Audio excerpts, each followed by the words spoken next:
We remain steadfast in our commitment in delivering local news that matters, stories that inspire, enriching the lives of Filipinos in Mindanao, in the Philippines and across the globe.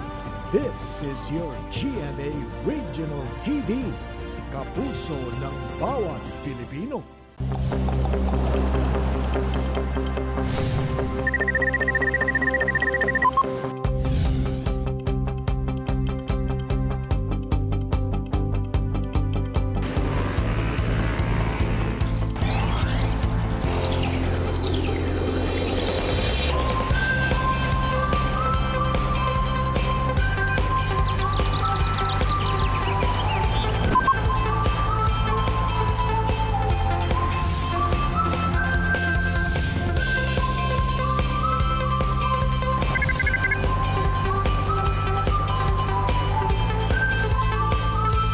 Kini ang At Home with GMA Regional TV.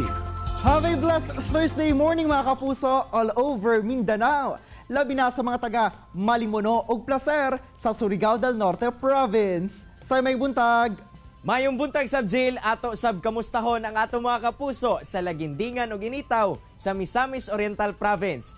Mga kapuso, this morning mapapasana olta. Sanglit atong makauban ang nag-viral nga newlywed couple nga taga Kitaw-Taw, Bukidnon Province nga sila Jovelyn ug Arnel Albores. Wow, samtang say ato sab sayron ang journey sa usa ka organic farmer turned entrepreneur din hilang sa Davao City. Pinaagi sa iyang farm to table restaurant si Maria Iluminada Garcia. Samtang makauban sab natin ni Resi sa Bestok ang rising Dabawenyo singer nga si Paul Pablo. Ug sa atong Kumbira Express mga kapuso, uban niko kay atong dungang tun-an ug tilawan ang lamian ug makagutom gyud nga humba with chocolate. Sounds yummy, di ba mga kapuso? It's a great morning mga kapuso. Kabalo ko karon pa lang naghuna-huna na pod mo kung unsang sabkaha ang lutuon pang paniud to. Upon this morning, dinhi sa Kumbira Express sa At Home with GMA Regional TV, hatagan mo namo og idea kung unsa na pod ang swak nga lutuon. Ug kabalo ko mga kapuso, nagklase-klaseng pagkaluto na sa humba ang inyuhang natilawan. Upon this morning, mas special nga humba atong dungang tun-an sanglit humba kini with Malagos chocolate. Og aron kita tuluan unsa ang pagluto, ato makauban mga kapuso si Chef Ray Labaya. Chef Ray, mayong buntag. May buntag Sabjil ug maayong buntag sa atong mga televiewers. So magluto ta karon og humba. Ang atong unang ingredients is onion, garlic, tapos soy sauce, seasoning, black beans, star anise and bay leaf, banana blossom, then sugar, and the special one is the Malagos chocolate 65%. Kabalo ba ka chef nga paborito kayo na akong humba. So karon nang hinam-hinam na jud ko nga matun-an kung saan ang pagkaluto nimo sa humba with chocolate. So sugdan na nato siya. So magluto na ta sir. Una sir, mantika. Ato nang gisahon ang atong mga lamas, kanang garlic ug onion. Then ato ang karne. Para magisa na to siya, mawala ang iyang lansa sa karne. Chef, sa part sa kining karne sa baboy, asa ba ang ideal para pang humba gid siya? Ang ideal nga part ang pork belly. Kaya ang layer nasa itaba, nabud sa laman. So all in one na gid chef, no? Yes. Pero usually chef na uban nga murag ka na ang tabak ilahang ginapakupsa, no? Oo. Para mawala ang mantika. So Actually, nana po ba? kani ato ang gihimo, more parehas rin sila nga imong gipakupsan daan ang karne. Wow. Nasimutan na gid nako no ang humot kay nga lamas chef, no? Sabay kanang sekreto para mugawas gud ang aroma sa mga lamas sim ani. Oh, imo lang gyud sang igisa para mugawas ang baho sa lamas niya, padulong dito sa karne. Then ato lang siyang ipa-simmer mga 5 minutes para makupsan ang iyang taba.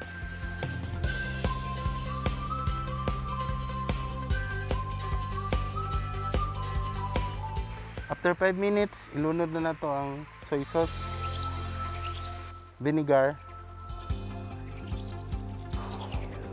and the bay leaf, and star anise, black beans, banana blossom, halo-halo na to siya. Ato na po siyang ipa-simmer 5 minutes para mag-incorporate ang ato ang mga ingredients. Butan tag tubig, Usa ka daghan na water, chef? mga half cup yun. Then, ang ato ang brown sugar and the remaining salt and pepper.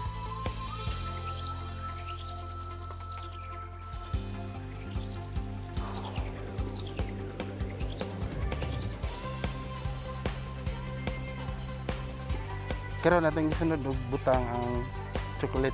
Muna yung pinaka-last na part. Dili na nato may balan nga mausab ang iyang color.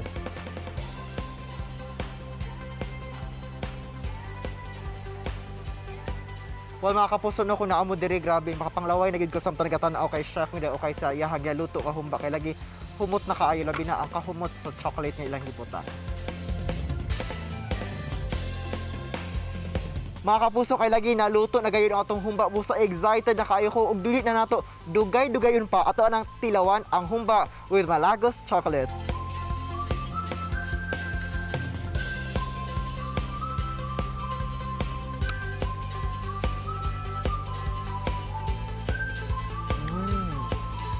Grabe, chef.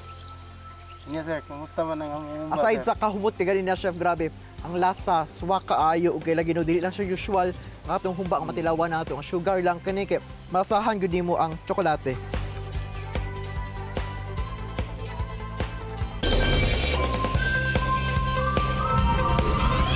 Mga kapuso, usa sa mga maingon nato nga importante nga parte sa atong kinabuhi ang pagpakasal. Busa halos tanan, labi na ang mga couple nangandoy gayod nga makasal. Sa social media, nag-viral kining wedding event sa atong makauban, human nga wala gayod nila natago ang ilahang kalipay nga gibati dihang nakasal na sila. Atong sayro ng istorya ni na Jovelyn ug Arnel Albores, ang newlywed couple sa Kitaw-Taw, Bukidnon. Ma'am Jovelyn ug Sir Arnel, mayong buntag kaninyo og dayon sa At Home GMA Regional TV. Kamusta ba ang buhay mag-asawa karon? Okay lang. May buntag pod. Ma'am Jovelyn ug Sir Arnel, ato sang hisgutan kung paunsa ba kamo nahimong usa ka couple. Dugay kayo sir, kay kuan pa sir, edad pa siya kuan, 13. Nya hangtod nga sa panag-uban na mo naabot og 11 ka tuig mo na kadesisyon ni magkasal. Pero lisod kay dahan kay mga trials na mo nagyan pero sabay nahinay, mga sa nga naning kamot kini nga makasal. Ma'am Jovelyn, ni atong mga panahon nga gapanguyab pa lang si Sir Arnel kanimo. Unsa ba ang nakita nimo kaniya nga nakaingon ka nga siya nagayod ang lalaki para nako? Kami nagkailas simbahan. Nya sa ilang kita na ko nga siya naman jud ang lalaki. Siya naman gid siguro ang lalaki nga para sa kuha. Tanaw na ko buutan pud siya nya just noon. Muna dayon to kung ipangandoy nga siya na unta. Sir Arnel, unsa ba mga challenges nga inyo ang naagian nganong niabot pa sa 11 ka tuig nga panag-ipon usa kamo nakasal? Kuan sir, daghan kayo sir tungod kay siguro pod tungod sa mga panahon nga naabot sa mga bisan nasa kalisod. Para sa ming duha sir nga naning kamot gyud nga kanang padayon gyud ang among relasyon hangtod sa bisan sa kalisod nga mo nagian sa usahay walay pamugas, dili man sa masuko nya usahay sobrang kalisod. Dili man sa masuko. Ano siya nga nasa ra ka desisyon gyud na dugay nga magpakasal mi kay murag karon man gyud kayo nga kami gyud. Ma'am Jovelyn, 11 ka tuig mo nag-uban ni Sir Arnel, no? Pero karong bag-uhay lang nakasal na gayon mo. Kamusta ba ang preparasyon, unsa ba mga pagpangandam na inyong gihimo usa naabot ang inyong adlaw nga gipaabot-abot? Para sa ako sir, wa ko nangandoy og kanang nambongga nga kasal basta lang mablisingan lang mi sa kuan. Pasalamat kay ko nga bisay nato ra ako na kayong kalipay sa mga tao nga nag-prepare. Wa ko nag-expect manggod nga pag-abot sa simbahan. Pagikan ako sa mong balay sir kanang wala lang to kuan kay kanang basta inato lang lamisan lang tapos pag-abot sa gikan simbahan ay mga tao nga nagpaabot namo. Okay, designan po rin tao nila sa simple ra gani kay to sa pero dako na kay akong kalipay sir. Salamat dai kay sa mga tao nga kanang naday nagkuan sa mo pero bisag inato ra dako kay kung pasalamat kay wa ko nagkuan nga bonggang kasal basta lang amo nga mabilisingan bitaw sir. Ma'am Jovelyn, nag-viral sa social media ang imuhang hulagway nga samtang gikasal nakahilak gayod ka. Ma'am, unsa ba ang dagan sa imong huna-huna niadtong tungura? nakahilak ko sa kalipay, sir. Kay may mga tao nga nitabang sa mo simple lang among handa lipay na kay ako na kay kong kalipay. Sir Arnel, Ma'am Jovelyn, unsa ba inyong gibati diha nga miani og dakong suporta ang inyong love story? Para sa ko sir, dako ay ko pasalamat sir kay wala mo ko silpod sir. So kung igagaw kay sila man nakabalo mo na sa korting lipayan ako kay sige sila ingon sa ko nga dagkalayo lagi daabtan among picture ko nga bin ako ganang dire-dire lang sa boda lang. Salamat day kayo sa mga suporta nga wa ko nagdahom nga naay mo libre nga mo photoshoot sa kuha. Dako kay kong kalipay pod sa mga tao nga nay nagpakabana sa muang pag simple wedding. Salamat kay sa inyo ang pag-share. Karon nga usa na gayud kamo ka Mr. and Mrs. Albores. Ma'am Jovelyn, unsa ba imuhang mensahe alang kang Sir Arnel? Gang salamat kay nga ako imong gipili. Og syempre Sir Arnel, unsa pud ba ang imuhang mensahe sa imuhang misis? Ang mensahe sir para sa masawa sir nga pagkuan siya nga dili siya magmahay sa kuha sir kaya ako sa panggaon sir. Ma'am Jovelyn og Sir Arnel, unsa ba inyong mensahe sa publiko nga nahimo kamong inspirasyon alang kanila nga taliwala pa man sa kalisod nga inyong nasinati, nagpakasal gayud kamo? Ang mensahe nako para sa tanan sir sa publiko nga tabi sa kalisod, importante lang gyud nga ang paglahutay nga dili magpadala sa mga pagsulay, dili ta magpadala sa kalisod. Maningkamot lang ta hinahinay. Dako kay kong kalipay pod nga ako nagigipili sa kong bana o ako gilang gipakaslan. Salamat kayo Ma'am Jovelyn og Sir Arnel sa inyong oras nga gihatag sa At Home with GMA Regional TV og all the best sa inyong married life. Salamat sir. Daghan kayong salamat sa inyo. Chillax lang mga kapuso, mubalik pa ang At Home with GMA Regional TV. Kini ang At Home with GMA Regional TV. Mga kapuso, best of time na kauban si Attorney Resi Rizada. Resi!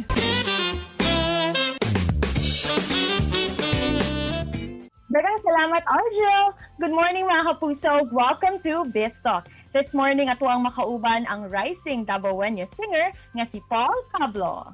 Hi Paul! Welcome to At Home with GMA Regional TV. How are you doing?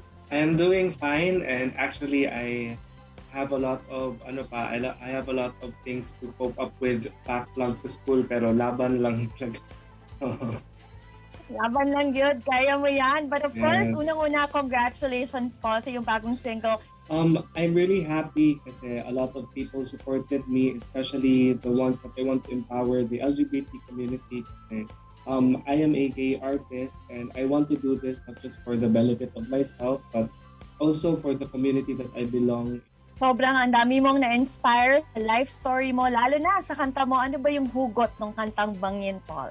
Kapag narinig nila yung song, it's not just another hugot song that will make you want to give up sa love. Parang I want it to be something na pag narinig mo, you want to fall in love again. Ako'y mahuhulog na ng tuluyan. Sasaluhin mo pa, hindi ko na kasi mapigilan. Kita sa iyong mata. Unsa po ang imuhang feeling naman karon Paul nga ang mga talents from Mindanao, voices from Mindanao are being heard now on the national scale. Unsa imuhang masulti? Malilipay kayo ko kay especially na kita di ba sa Davao atong music scene kay di pa jud nato maingon nga super unlad na siya ingon ana, and then compared to the music scene of Cebu and Luzon ganon, Visayas and Luzon di ba parang medyo meron na silang yung Visayas may Bispop na, yung Luzon they've been carrying the name of OPM for a lot of years na.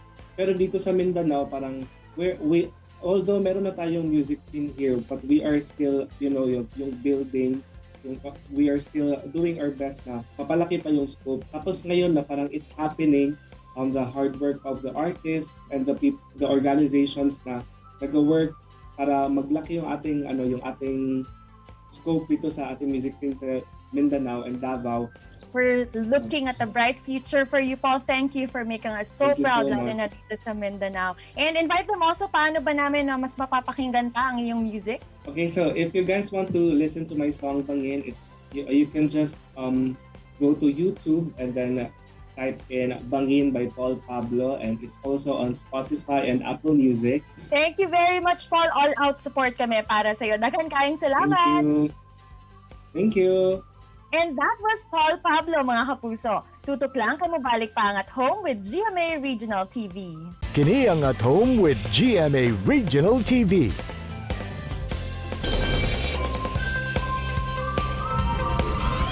Mga kapuso, mas prefer ba ninyo ang pagkaon og organic food aron ma-achieve ang healthy lifestyle?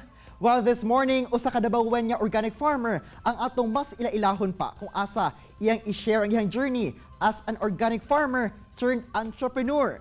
Si Maria Iluminada Garcia o mas iladong si Luella. It's a great morning, Ma'am Luella, ug welcome sa At Home with GMA Regional TV. Kamusta, Ma'am? Good morning po, Argil. Maayo man. Ma'am, before nato isgutan ang imuhang ginakabisihan karon nga farm to table resto, gusto na masayran ang imuhang istorya kung paunsa ba ka nagsugod ni ining natad sa farming. 10 years na ko na naga-natural farming diri sa Wangan. Pag sugod ko ana, wala gani ko naibawaan pod sa farming. Nya nag-eskwela kog natural farming, tapos ako dayon gi-practice diri sa akong farm niya. Sa awa naman ng Diyos, 10 years na akong farm ng natural farming. O aside from farming, nakapagtayo na rin ako ng restaurant dito sa farm. Pag sugod na ako sa yuta, wala jud siya sulod ba. Naay ka nang nabilin lang ng mga kakao, so ako lang siyang girehab niya. Gihinay-hinay na ako na siya tanom og mga fruit trees, pagkahuman mga saging, ana niya, nagsugod ko gulay, niya hantod sa nidaghan na sila. So karon puno na gid kayo akong farm hasta ang hayop, kumpleto po kog hayop. Kana, inganang naitabo diri sa kuha. Wow, it's like gitransform jud nimo, Ma'am, no, ang bakanteng luna ngadto sa usa ka garden nga puno sa nagklase-klaseng pananom. But Ma'am Luella, adunay mga curious about organic or kay ginatawag nato nga natural farming. Please share with us kung unsa ni siya klase nga practice of farming, Ma'am. Ang among practice diri na farming is natural farming. Naturally grown ang among mga gulay, mga hayop namo, ang mga fruit trees. Kinahanglan balance ecology siya. Wala jud mi nagaspray or unsa ba diha, bali hulat lang jud mi na kanang mamunga sila at their own pace yung aming mga tanim at saka yung aming mga hayop. Ang pinapakain namin yung galing din sa farm na mga gulay, mga anak. Ma'am Luella, sa pagsugod sa pandemya, unsa ba ang inyong pamaagi aron magpadayon ang inyong income? Ilabi na nga aduna sa buong mga workers nga kauban sa pag-ugmad sa inyong farm.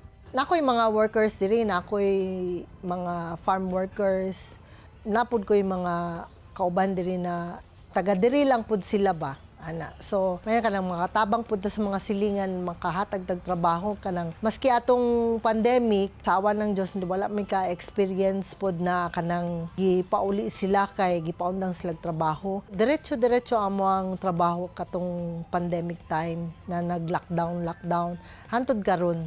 Wow, nice to hear that, Ma'am, no, nga padayon gihapon ang panginabuhian sa inyong farm workers bisan pa man sa nahitabong pandemya. Apan, kamusta sa ba ang pagdawat sa mga customers sa inyong organic food, Ma'am? Actually, naglisod pa ko sa unag baligya. Naglisod pa ko explain kung unsa nang organic, kung unsang maayo ang organic sa lawas sa tao. Lalo na ngayon na pandemic, mas more na naging educated ang mga tao. Diha na ko nagsugod na lang og open og sariling restaurant para gamiton ang farm produce. Habang tumatagal, yung mga tao nakailanag mga organic, so at the same time nagapalit na sila organic o kanang gusto na sila mukaon sa mga restaurant na organic ang ginaluto. And I'm sure nang hinam-hinam na, Ma'am, no, atong mga kapuso viewers nga matilawan ang kining farm-to-table dishes gikan sa inyong organic nga mga pananom. Apan alang sa mga kapuso viewers, Ma'am, nga nagpuyo sa mga urban areas o dili ba kaha, gamay lang ang ilahang luna pero buot nila nga mananom. Unsa ba ang mga angayan nila nga buhaton aron ma-practice kining organic farming? Maski naa ka lang sa subdivision, pwede man ka gihapon magtanom, mag-container gardening ka, pwede ka mag-alaga ng manok mo, pwede man yan. It's about time talaga na kumilos na talaga yung tao ba na baguhin na nila yung sistema kanang dili gani kumbaga iasa lang nila yung food nila sa grocery, yung ganun ba? Alright, daghan kay salamat Ma'am Luella sa pagbisita din hilang sa At Home with GMA Regional TV ug amping always, Ma'am. Thank you po sa inyong time na i-feature kami para ma-share po na mo ang ginahimo diri. Thank you po. Sa tungod sa iyang interes sa farming, nagpursige si Maria Iluminada Garcia nga ang bakante nga luna mapahimuslan pa pinaagi sa organic farming ug kini ang nagdala kaniya aron mahimong usa ka organic farmer to successful entrepreneur. Samtang Jill, sulod sa 11 ka tuig, nag-ipon sila Arnel ug Jovelyn Albores ug tungod sa kalisod sa kinabuhi, dugay sila nga nakasal. Apan pinaagi sa pagpaningkamot, ilahang ipamatud-an nga true love wins ug na-achieve ang ilahang dream wedding. Sana all! Wow, samtang side ako ang pasalamat ni Paul Pablo nga hinay-hinay nang naila ang tatak Mindanawan ug Bisaya nga mga kanta sa music industry. Busa, mga kapuso, atong suportahan si Paul Pablo siyang bag-ong kantang dunay titulong Bangin. Mga kapuso, unta na-inspire ug nakakaton kamo sa gi-share sa itong mga bisita karong buntaga. Sama na lang sa panultihon ni Oscar Bimpong. Nga remember, you can only gain power when you are in a position of influence. A position of influence can only be achieved when a value is placed on your life. Mga kapuso, makita pagbalik ang atong episode pinagi sa pagbisita sa www.gmaregionaltv.com ug ayaw kalimot na mag-subscribe sa official YouTube channel sa GMA Regional TV. See you tomorrow, mga kapuso, ug always remember that God is good all the time. Ayaw sab kalimot sa pag-smile. Amping! Stay safe and healthy mga kapuso. Ako si Cyril Chavez. Kinisab si Argil Relator. Buong puso para sa kapuso.